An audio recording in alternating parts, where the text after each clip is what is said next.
The day the aliens came was sunny and clear. News channels across the world showed the same images. A sleek silver ship hanging in the sky above New York. People pointed and stared. Some cheered. Some cried. But everyone knew nothing would ever be the same. Greg Mason straightened his tie for the 5th time. As Earth's chosen ambassador, the weight of humanity rested on his shoulders. Next to him, Kate Phillips checked her uniform one last time. She was a lieutenant in the newly formed Space Defense Force, though the aliens didn't need to know that.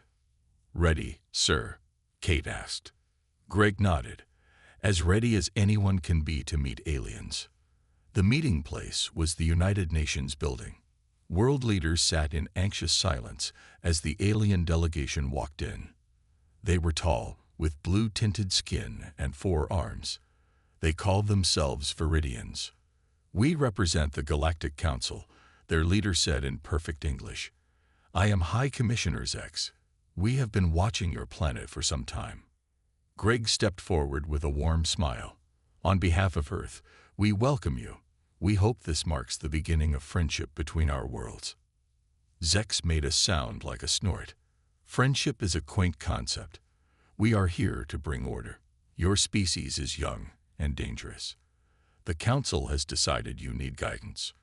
Kate noticed how the aliens kept looking at their small devices. They were scanning the room. Maybe scanning more than just the room. She nudged Greg slightly. Greg kept his diplomatic smile. "We appreciate your concern, but humans have managed our affairs for thousands of years. We look forward to learning from you as equals." "Equals?" Another Viridian laughed. "Your species still fights among itself. You barely understand basic space travel. You are children playing with dangerous toys." For 3 days, meetings continued. The aliens toured Earth facilities, always scanning, always watching. Greg tried every diplomatic approach he knew. He offered trade deals, cultural exchanges, research partnerships. The Viridians dismissed them all. On the 4th day, they presented their treaty. "This protection agreement will bring Earth under Council oversight," Zex explained. "Your military activities will cease. Your resources will be managed by Council representatives. Your technology will be monitored for dangerous developments." President Clark read through the document, her face growing darker with each page. "This isn't a treaty between equals. This would make Earth a colony." "A protected state," Zex corrected. "For your own good." That night, Kate couldn't sleep. Something about the aliens bothered her. She walked the halls of the hotel where they stayed and noticed a Viridian placing something small on a wall. When he left, she examined it. A tiny device, blinking softly. By morning, security teams found 50 similar devices throughout the building. In government offices, military bases, even schools. At the final meeting, Greg stood tall before the alien delegation. "We have discovered your monitoring devices. This violates the trust necessary for diplomacy." Zex waved a hand dismissively. "Standard procedure for primitive worlds. You should be grateful for our attention." President Clark stood up. "Ambassador Mason has tried to establish respectful relations. You have responded with lies and spying. This meeting is over." "Unwise," Zex said. "The Council does not take rejection well. We will return, and you will understand your place." After the aliens left, Greg stared out the window at the sky. "We tried diplomacy." Kate nodded. "Yes, sir. We really did. They'll be back, won't they?" "With more ships," Kate said, "and fewer smiles." Greg's face hardened. "Then we better be ready." Across Earth, the news spread.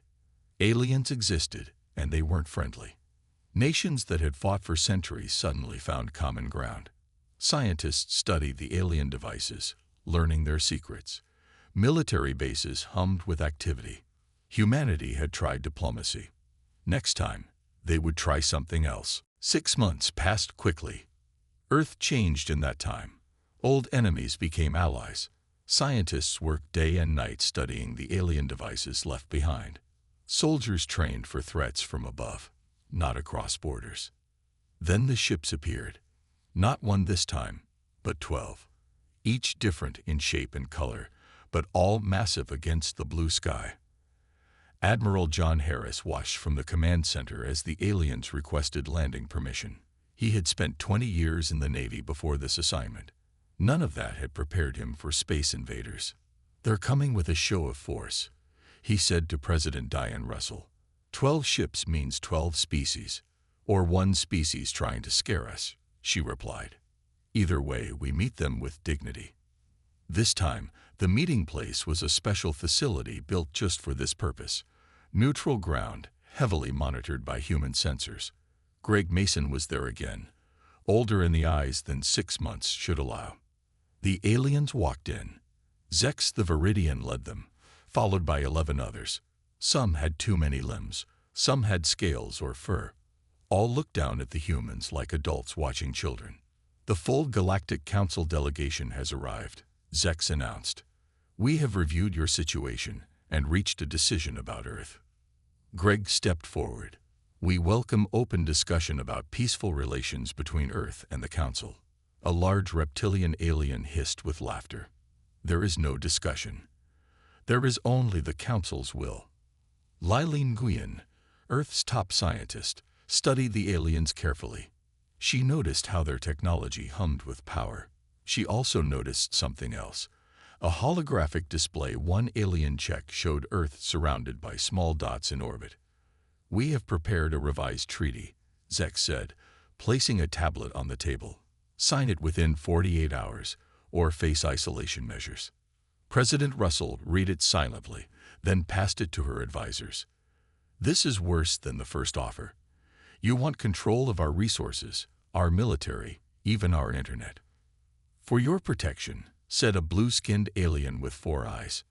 "Primitive species need guidance."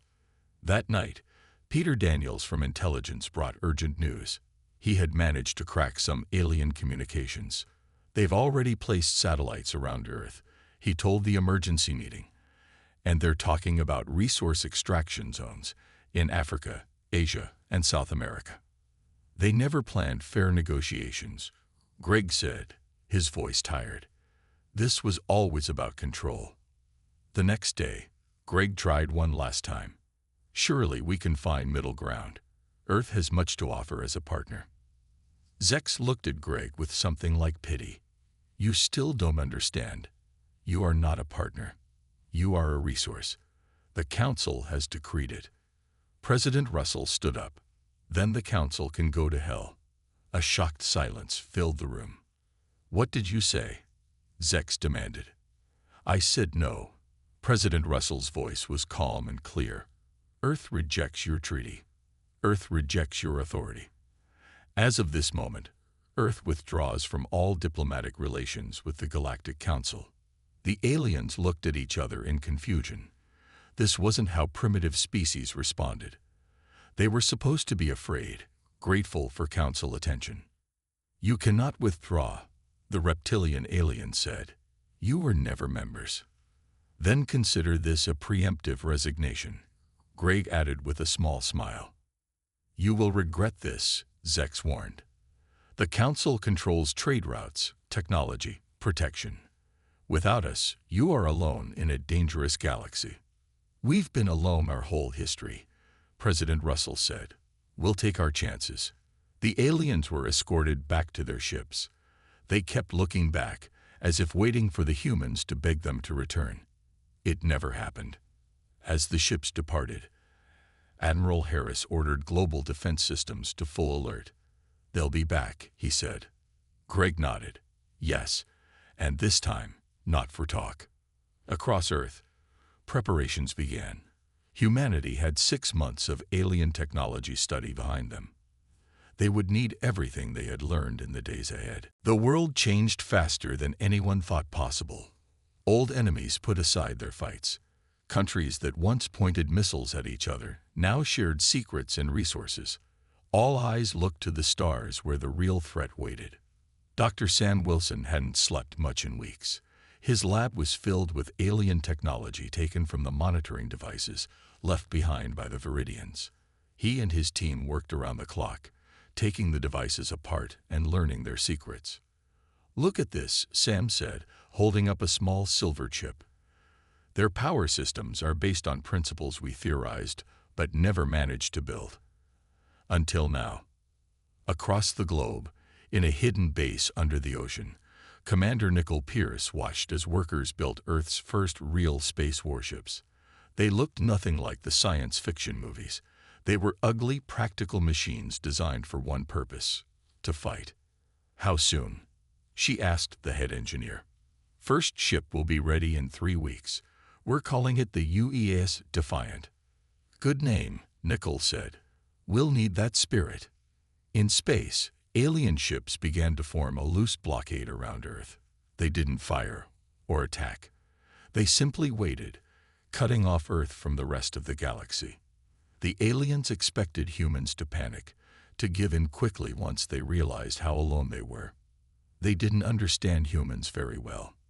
In a mountain bunker, General Frank Jordan watched test firing of new weapons. The guns used principles learned from alien tech, firing energy instead of bullets. Each shot melted through 3 feet of steel. "Not bad for primitive humans," Frank said with a grim smile. His aide nodded. "The aliens won't expect this." "That's our only advantage," Frank replied. Surprise. Alan Carter was not a soldier or a scientist. Before all this, he fixed cars in a small garage. But Alan had a gift for seeing how things worked. Now he stood in a government lab, showing officials his invention. "It's a shield," he explained. "Based on the scans we got of their ships, it should stop their weapons, at least for a while." President Russell approved every project, no matter how wild it seemed. Ordinary people brought ideas forward. Children made drawings of new ships and weapons. Everyone wanted to help. In secret facilities, pilots trained on simulators based on what they knew about alien ships. Engineers built engines that could match alien speed. Doctors studied alien biology, looking for weaknesses. The Council blockade grew tighter. Alien ships moved closer to Earth, jamming communications and scanning constantly. They expected surrender messages any day. Instead, Earth went quiet. Radio signals stopped. Lights on the night side of the planet dimmed. To the watching aliens, it looked like Earth was giving up, perhaps falling into chaos. Below the surface, humanity was building. 3 months after the Council ultimatum, the UES Defiant was complete. Hidden in an underwater base, the ship waited for its moment. Captain Olivia Martinez walked through the ship, checking every station. This would be humanity's first real move in the game. "Are you ready?" Admiral Harris asked over the secure line. "Born ready, sir," Olivia replied. "My crew is the best Earth has to offer. The Council doesn't know we have this capability. They think we're still figuring out basic rockets. Use that surprise." The mission was simple but dangerous. Slip past the blockade, place human monitoring satellites beyond Earth orbit, and return undetected. If successful, humans would have eyes beyond their planet for the first time. As the Defiant prepared to launch, Dr. Wilson arrived with a final delivery. "Stealth technology," he explained. "It's not perfect, but it should hide you from their sensors for about 6 hours. After that, you're visible." Olivia nodded. 6 hours is all we need." That night, as the alien ships watched Earth's dark side, something slipped past them. Their sensors showed nothing, but humanity had just made its first move. The real fight was about to begin. The UES Defiant slipped through space like a ghost. Captain Olivia Martinez watched the alien blockade ships on her screens. The aliens had no idea humans were right next to them. Their ships were big and powerful, but they moved like they had nothing to fear. "They're overconfident," Olivia said to her crew. "That's good for us." Lieutenant Ryan Cooper worked at the communication station. His job was to listen to alien signals and try to understand them. So far, he had cracked some basic commands. "Captain, I'm picking up a lot of chatter," Ryan said. "They're planning something." An hour later, They saw what it was. 3 alien ships moved toward Earth, targeting the satellite network that humans used for phones, internet, and weather reports. The aliens wanted to show humans how helpless they were. "They're going to destroy our satellites," Olivia said. "Admiral Harris needs to know." She faced a hard choice. If she sent a message to Earth, the aliens might detect it. If she didn't, Earth would lose its eyes in the sky. "Send the warning," she ordered. "Then get ready to fight." On Earth, Admiral Harris received the message just in time. He had been waiting for the aliens to make a move like this. Now he could show them humans weren't as weak as they thought. "Activate the defensive grid," he ordered. When the alien ships fired on the first satellite, they got a surprise. The satellite was protected by a shield based on Alan Carter's design. The alien weapons hit it but did no damage. "Impossible," the alien commander said. "Human technology can't be this advanced." That was when the Defiant made its move. Captain Olivia took her ship right behind the lead alien vessel. For the first time, humans fired weapons in space. Energy beams hit the alien ship's engines. "Target their propulsion only," Olivia ordered.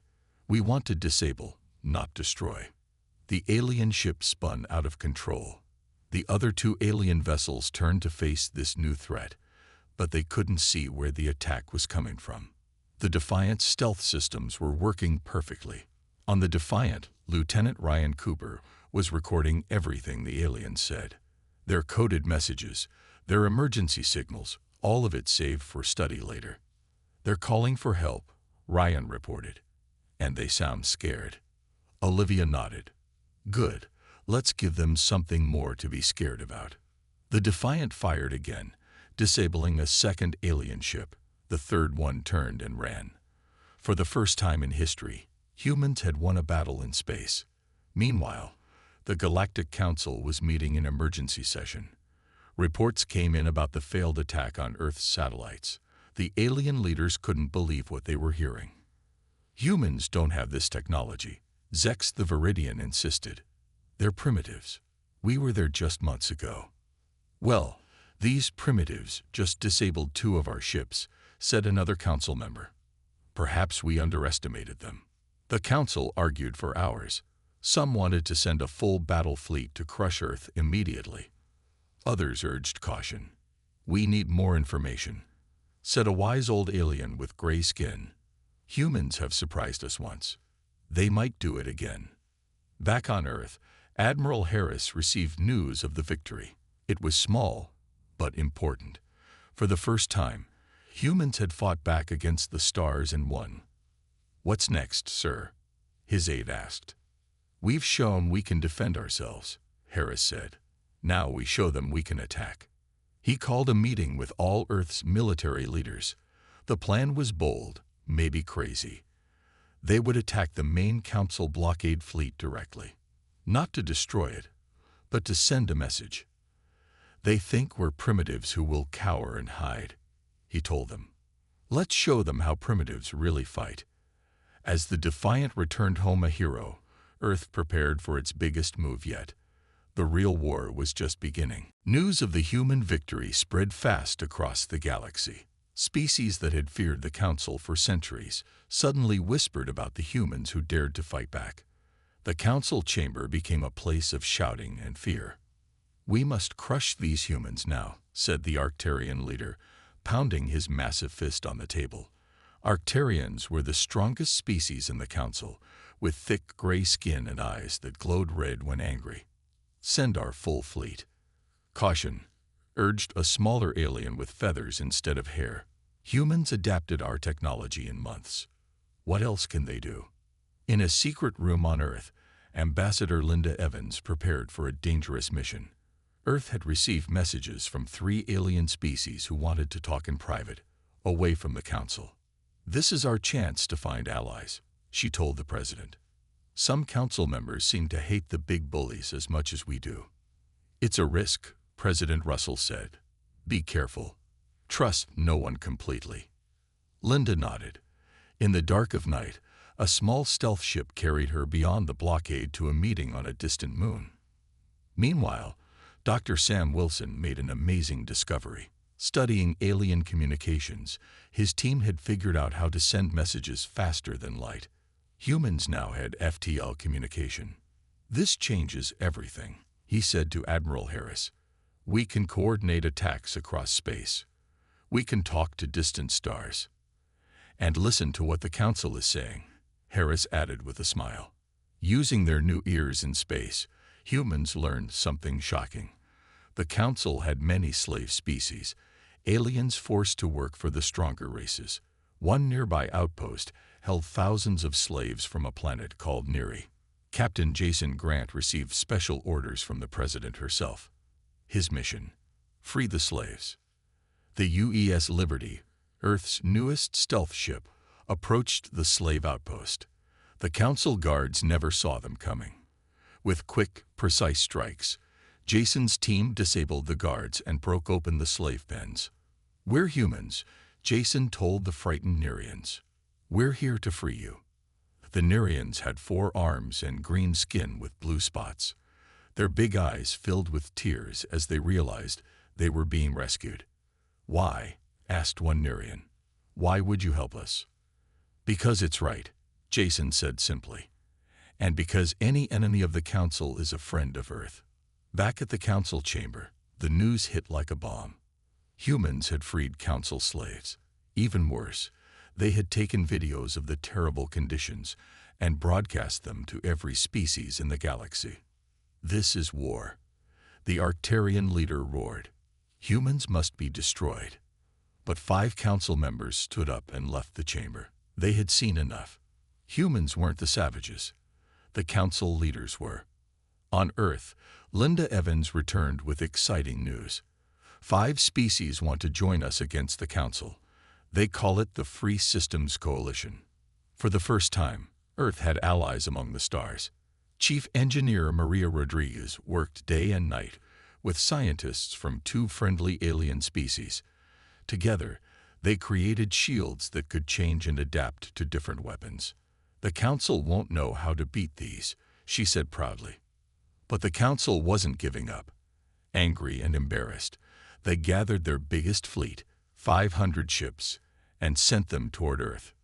"This will end the human problem forever," the Arcturian leader promised. Earth's sensors detected the fleet coming. There were too many ships to fight directly. Even with their new allies, humans were outnumbered. Then Major Doug Patterson discovered something terrible while studying Council messages. They have a planet-killer weapon on their command ship. They plan to destroy Earth completely. Admiral Harris called an emergency meeting.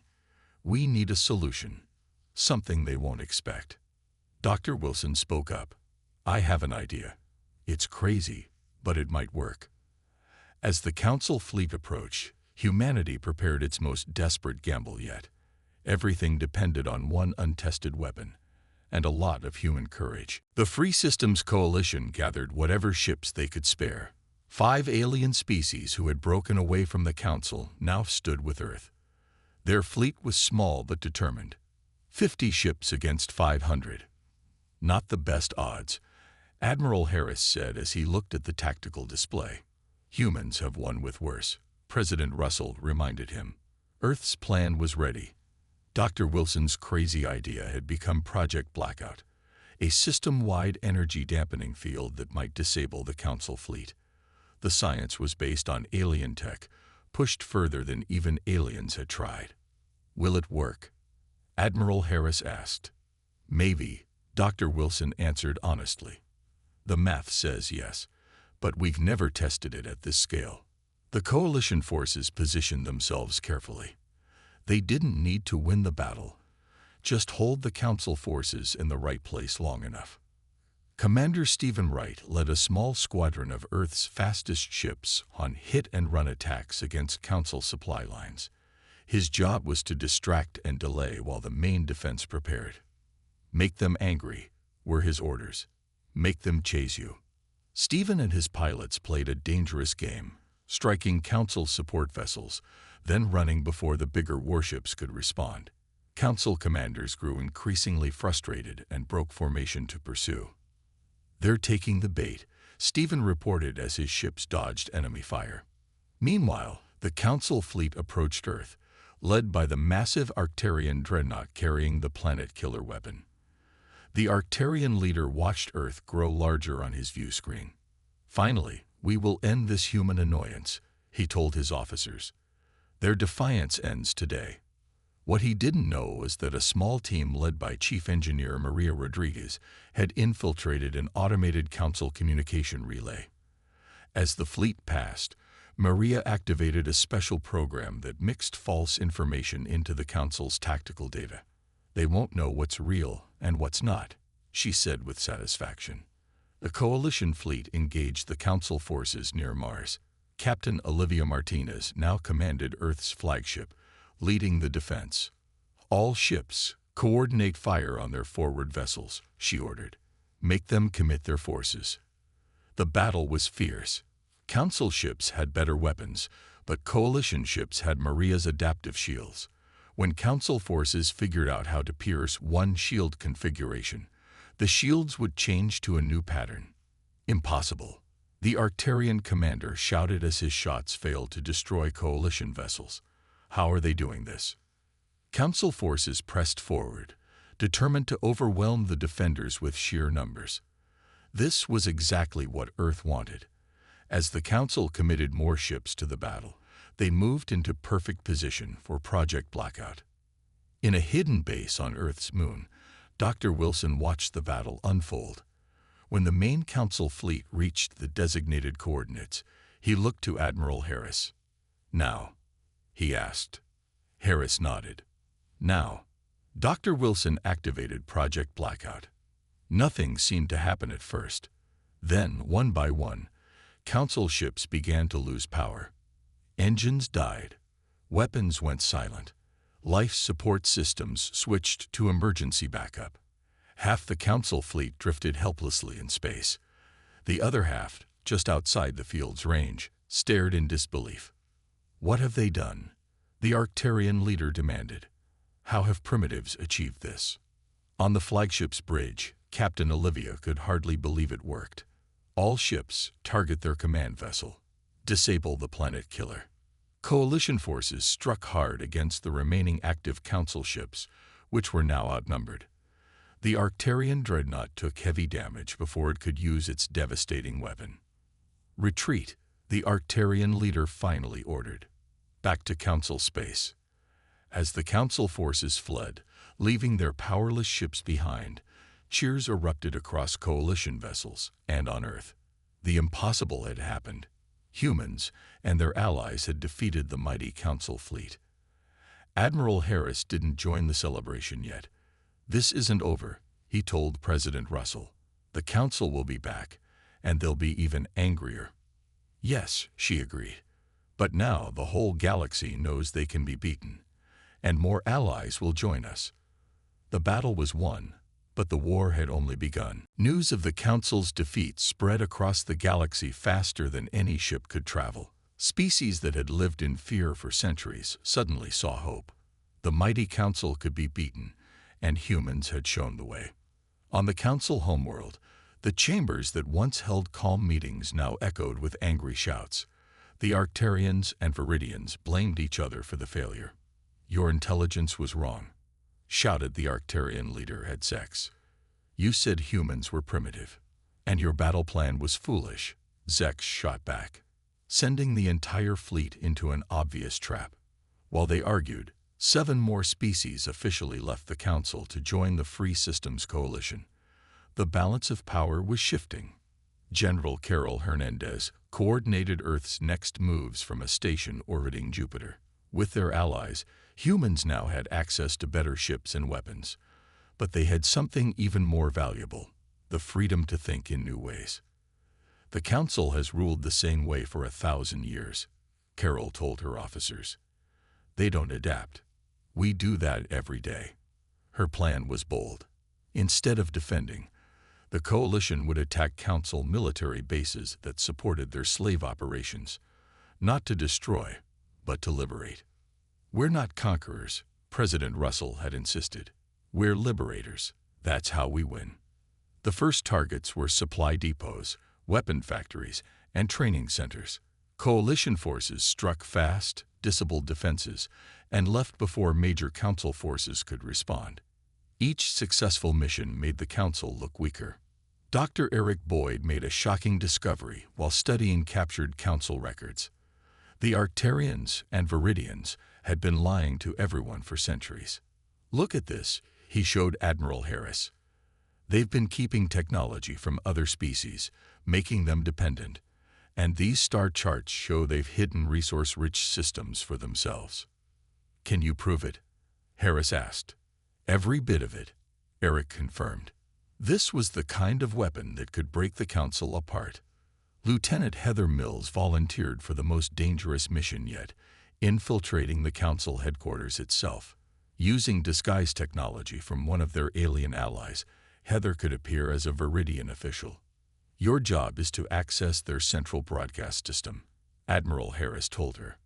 "Upload Dr. Boyd's evidence so every species can see it, and then get out alive," Heather added with a small smile. The mission was set for the Council's Grand Assembly when representatives from all remaining member species would be present. Heather slipped in among the staff, her disguise perfect. Meanwhile, the Council was fracturing from within. 3 Council members had started fighting each other over resources. 2 more were secretly contacting Earth about joining the coalition. As Heather reached the broadcast center, alarms sounded. Her cover was blown. Security forces rushed toward her position. "I need 2 more minutes," she radioed to her extraction team waiting in a cloaked ship nearby. Council guards pounded on the door as Heather finished the upload. Across thousands of worlds, the Council's own communication network began broadcasting the truth, records of lies, secret deals, and plans to keep other species weak and dependent. Heather fought her way to the landing pad where her team waited. Laser fire followed them as they escaped into space. Back on the Council homeworld, the reaction was immediate and violent. Species that had been loyal for centuries now turned on their leaders. The Arcturian and Viridian delegations were forced to flee as their headquarters burned. Greg Mason watched the reports come in from his office on Earth. After starting as Earth's ambassador, he had become the Coalition's chief diplomat. "They're destroying themselves," he said quietly. "With a little help from the truth," President Russell replied. The Council that had stood for thousands of years was collapsing in days, but the Arcturians and Viridians still controlled powerful military forces, and they were more dangerous than ever now that they had nothing to lose. The final battle was coming. 5 years passed since the day Earth rejected the Council's demands. 5 years of struggle, victory, and change. Now representatives from 37 species gathered in the Grand Hall built specially for this day. The old Council was gone. Something new was about to begin. Greg Mason stood at the entrance, greeting each delegation. At 65, his hair had turned fully gray, but his eyes were bright with pride. Earth's first alien ambassador was now hosting the galaxy's most important meeting. "Never thought we'd end up here," Admiral Harris said, joining him. The Admiral had traded his military uniform for formal diplomatic clothes. "When we walked away from their table, they thought we were committing suicide," Greg replied. "They never understood humans." The final battle had come 6 months after Lieutenant Mills' broadcast. The Arcturian and Viridian forces, desperate and angry, launched one last attack against Earth. They brought everything they had left. 300 ships, their best weapons, their elite troops. But they found not just humans waiting for them, but a coalition of 22 species fighting side by side. The battle lasted less than a day. When it ended, the oppressors who had ruled the galaxy for thousands of years surrendered unconditionally. Now, in this new hall on Earth, the Galactic Federation would be born. President Diane Russell, serving her 3rd term, opened the ceremony. 5 years ago, we stood alone against threats and bullying. Today, we stand together as equals, ready to build something better than what came before. Captain Olivia Martinez, now Admiral Martinez, led the honor guard. Her ship, the UES Defiant, had become famous across the galaxy. Soon it would lead the Federation's first mission of peaceful exploration to regions beyond the old Council's reach. Dr. Sam Wilson presented the Federation's new scientific charter. At his side stood scientists from a dozen worlds, all committed to sharing knowledge freely. The old Council kept secrets, Sam told the Assembly. The Federation will share discoveries for the benefit of all. The former slave species had the places of honor in the hall. The Nereans, first to be freed by Captain Grant's mission, now led their own fleet of ships. Other liberated species had joined the Federation as founding members. The Arcturians and Viridians were present too, but as ordinary members, their special status gone forever. Their representatives sat quietly, still adjusting to their new place in the galaxy. "They'll learn," Greg said to Harris, nodding toward them. "Everyone deserves a second chance." Harris wasn't so sure. As long as they remember what happens when you push humans too far. The ceremony continued with each species adding their signature to the Federation Charter. Earth signed last, as the host world. When it was done, cheers filled the hall. That evening, Greg stood on a balcony looking at the stars. So much had changed. Earth had gone from an isolated world to the center of a new galactic civilization. Humans were known across the stars not as primitives, but as the species brave enough to stand up to bullies. "Penny for your thoughts," President Russell said, joining him. "Just thinking about that first meeting," Greg replied. "When Zex told us our place was to obey. If we had given in then." "But we didn't," she said. "We walked away from a bad deal. Sometimes, that's the best move." Greg nodded. The Council never understood that there are times when the right answer is simply no. Below them, humans and aliens celebrated together in the streets of the new Federation capital. Ships from dozens of worlds filled the sky with lights. Children from Earth played with young aliens, none of them remembering a time when they were enemies. "What's next?" the President asked. Greg smiled at the stars. "Everything. The whole galaxy. And this time, we go together, as equals." The Federation had begun. And it all started because humans knew when to walk away from the table.